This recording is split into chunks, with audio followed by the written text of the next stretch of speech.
Hey teachers, welcome back to the channel and this series where we get ready for our next week together while talking about some lesson plans, teaching ideas, whatever went on in the past week to share inspo, support, stories. I want to hear it all. I'm Haley here at Teacher's Pet. I am a full-time assistant teaching professor at an R2 university, so I do have a 4-4 contract load and am trying to figure out how to set up my bullet journal, how to stay creative, innovative, dynamic with my lesson planning and how I interact with students, and how to keep my work-life balance and sanity all in check. If you are on that journey with me as a teacher, a professor, educator, grad student, I am so happy that you have found this channel and can start building this community. So what we're going to do in this video, I encourage you to grab your bullet journal if you like to create weekly spreads or planner and take the time now to set up, think about, reflect on your future week. I am going to also share a story of really what I did in my lesson planning during this past week. And it is all about something I call project checks, which is what I do at the end of my units. And then I also paired that with a way to get really focused, student feedback about the course as a supplement to the institutional course evaluations. All right, so I'm going to chat about that and we're going to set up and decorate a weekly spread together. Let's do it. All right, so this is my first time using bullet journals this way. I always have used, dated, pre-lined, pre-created planners until now, but I got a little bit tired of just feeling, like they weren't really working for and optimized to, what I needed to do in terms of keeping track, right, of my teaching tasks and creative projects and research projects and campus service and like random other stuff. And so I decided to start trying some bullet journaling and coming up with some of my own spreads with the stuff that I like to document. And so the previous week, I've been testing out a lot of different layouts. And the previous week I had kind of created 2 columns and I'd broken it into AM and PM tasks, which actually I had liked, except I didn't really find myself sticking to what I needed to do in the morning versus the afternoon. Because, my workflow, especially I'm a university professor, and so I have a lot of variation and flexibility kind of in my day. So this week I'm going with a very similar kind of 2-column box setup, but this time I'm actually going to do priority kind of tasks in 1 column, which also represents my class blocks or when I have, a time, like a meeting, a time sensitive thing. And then the second box is going to be my coulds and shoulds, where I can outline kind of all my tasks. Otherwise, I am kind of sticking with, I realize I like pretty simple layouts with lots of white space tend to work a little bit better for me overall. And so that is, kind of some of the minimal line work that I am going to put in place there. I also have found that I don't use Sunday.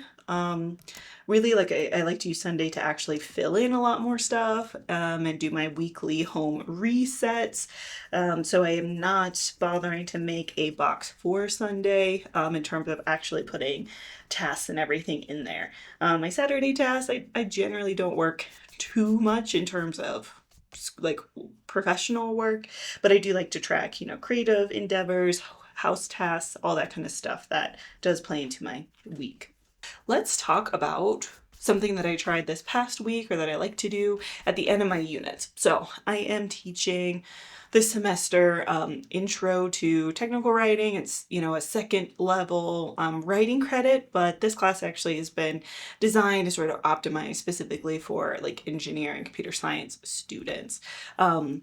But within that, right, they have our 3 big units, 3 big project groups over the semester, and we just ended the 3rd final unit on kind of reporting data. And so within that, during our 1 weekly meeting together, my class is hybrid, so we meet once a week for 75 minutes, and I like to spend that 75-minute period doing a lot of activities. I call it a lab, and it is in a computer lab, so I am able to engage in a lot of hands-on kind of application kind of stuff. And with that, I also, of course, always like to connect it to, right, the broader themes of the unit that we were working on. So some of the topics that we had done in this past, 5 weeks were research and different ways to collect, especially primary research within kind of a business, professional, technical landscape. We did usability testing and reporting, which is, kind of specific to our field. We did, recommendation reports and specifically setting up, right, analytical frameworks. How do we conduct research and write up kind of documents that can justify and provide a very data-driven, logical, ethical, thoughtfully considered choice A versus choice B kind of perspective, and then presentations. So those were like the 4 main units. So then this past week was project check, which means they do not have any new material. So no mini lecture video, no, reading chapter, no homework, or, any of those small participation points or anything. And the goal with the project check weeks is for them to really lock in and get their projects for the unit done, which are then due at the end of the week. And in lab, during project check weeks, we do, review of key concepts, materials, and then time where I walk around and, ask every single student that attends the lab, how are they doing? What are they working on? What are some blockers? And we just have that really good time to make sure that their projects are right on track and where they need to be. So I really, really love doing that. And it definitely, I think, this semester, I've only tested it for 2 semesters. This is the second time. Last semester, I had done it a little bit even differently, with less emphasis on sort of review, and it was actually more of a peer review setup for the lab day, which I liked too. But I really like this one because it gives me a little bit more space to like review key concepts with them. And I think I'm not totally sold on the value exactly peer review, like they still do it, but just in a more condensed and structured way now. So anyway, within this week's project check, I wanted to connect the dots, right, of iteration, revisions, the value of feedback, and how we, can use our ideas of analytical frameworks and collecting different forms of primary data generation, answering the very specific questions that we have when we need to, make a decision. So the example that I used was for my class. I set up the table just like we had been practicing in our reports and whatnot of, okay, decision A is basically keep this element the same, decision B, substantially change this element of the class, and then the 3 kind of criteria or factors that we went through this exercise of brainstorming, how to collect that data, were things like grades, outcomes. The second one was Canvas. We used Canvas as our LMS, metrics.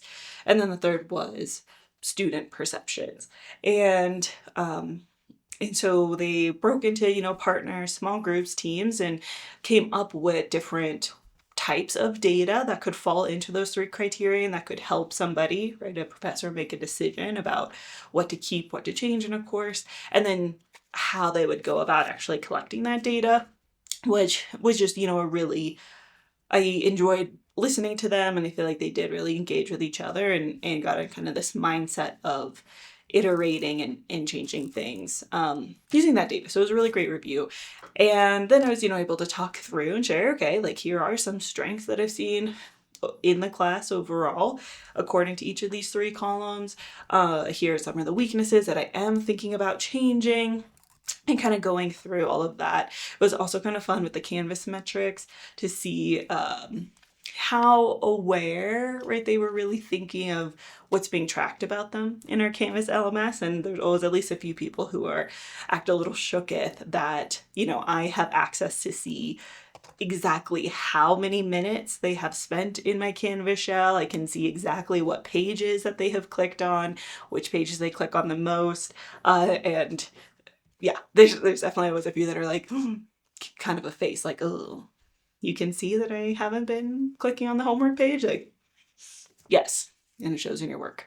But yeah, so that was a fun activity. And then that actually led into a really great conversation I had with them about, course evals are coming out for my institution as the semester wraps up. We're in week 15. And then we, kind of talked about, okay, there's, organizational kind of surveys and research, and that does collect good data.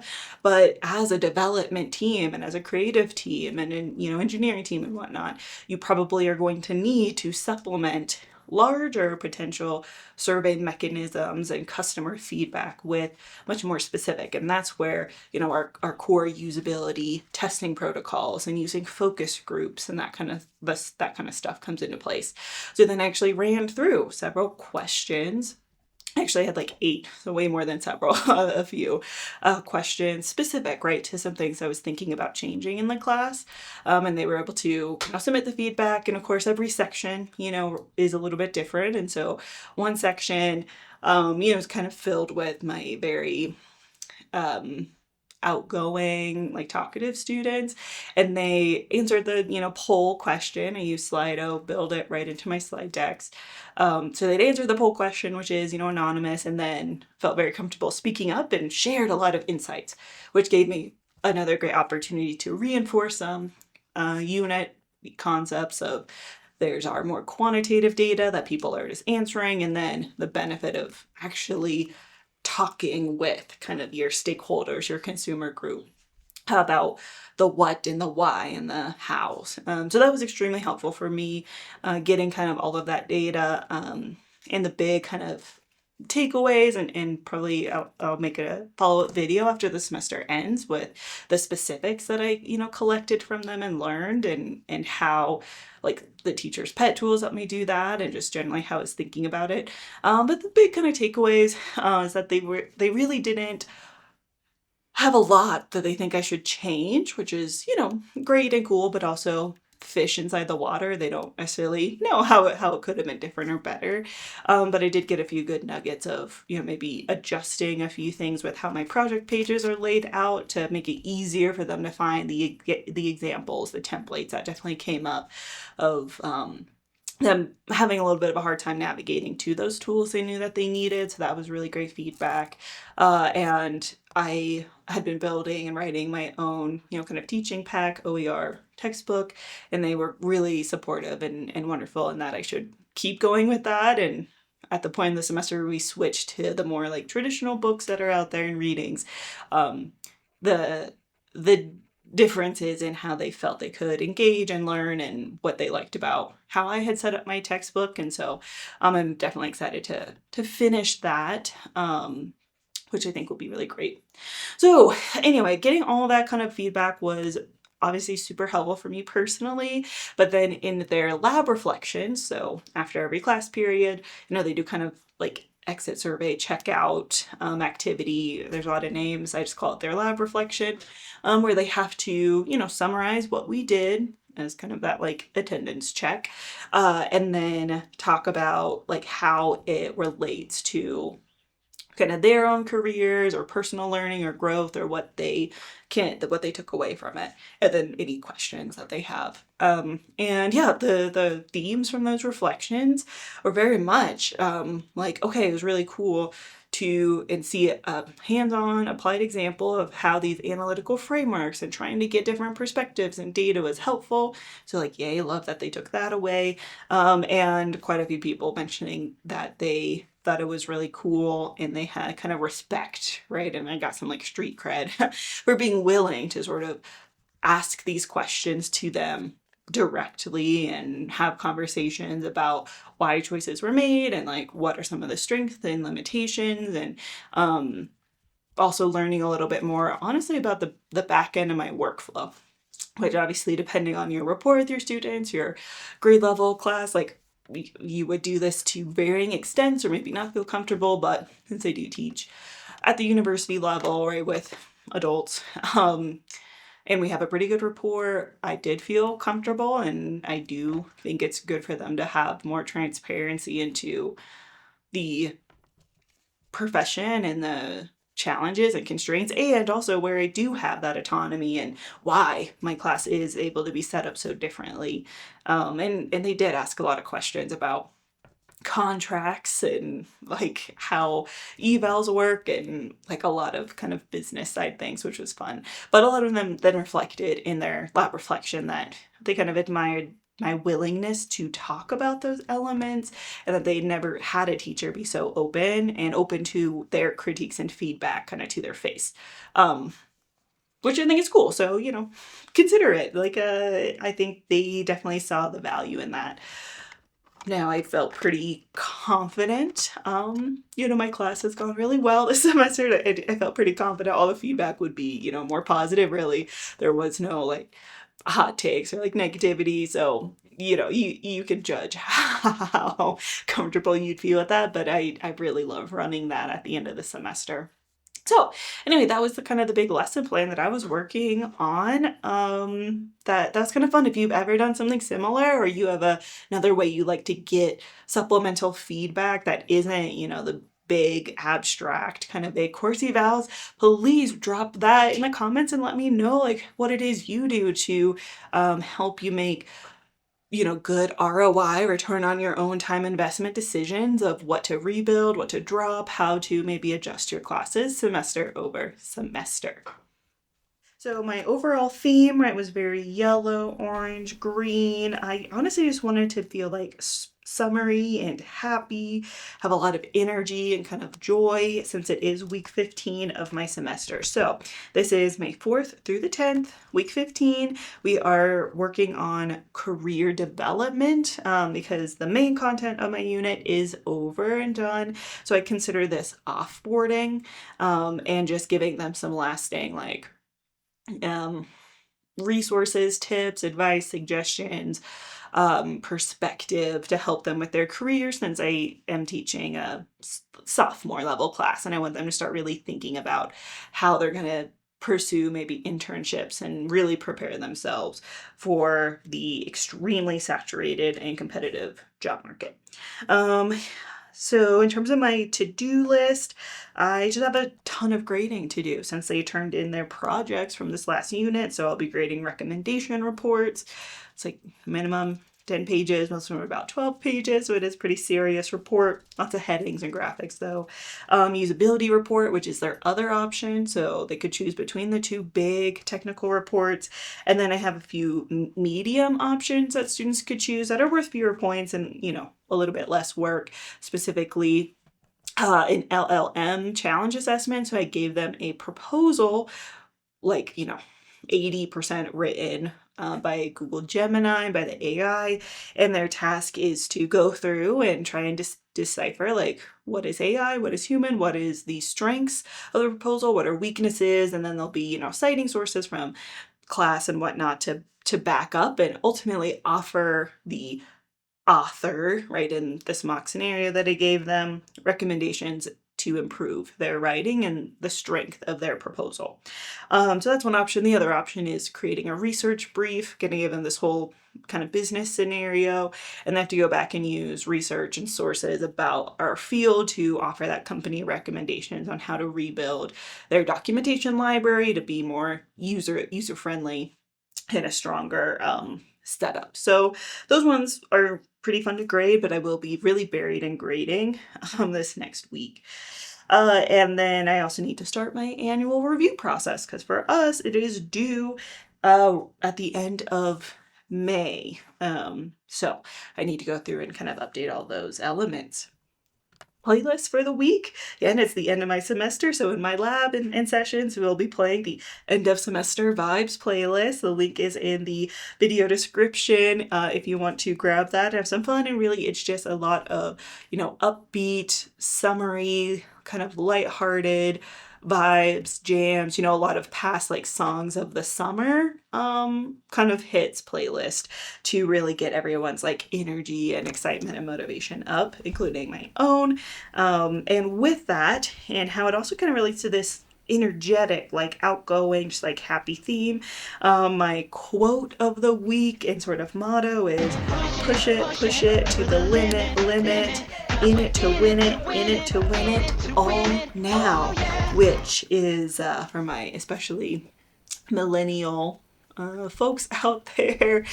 Cord and Blue, right from High School Musical, did a Disney movie, you know, way back during that time frame, called well, I actually don't, I think it was just Push It. But anyway, it was about jump roping. This is like the main song from the jump roping competition movie, but you know, it's just always really stuck with me, and it is absolutely a staple on my Let's Get Amped Up playlist. So you will find that on the End of Semester Vibes as a fun little random callback.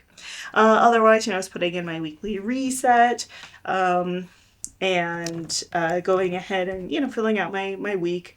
And it's like busy, but not too busy. Mostly I'll be grading. So I do have my last class sessions. My department is doing a senior portfolio presentation where our graduating students present their work, their portfolios, to actual industry partners and, you know, guests and whatnot. So we'll be attending that. You know, some end of semester social for my ungrading club. And yeah, and then we'll be celebrating, you know, Mother's Day with family that weekend. Fun.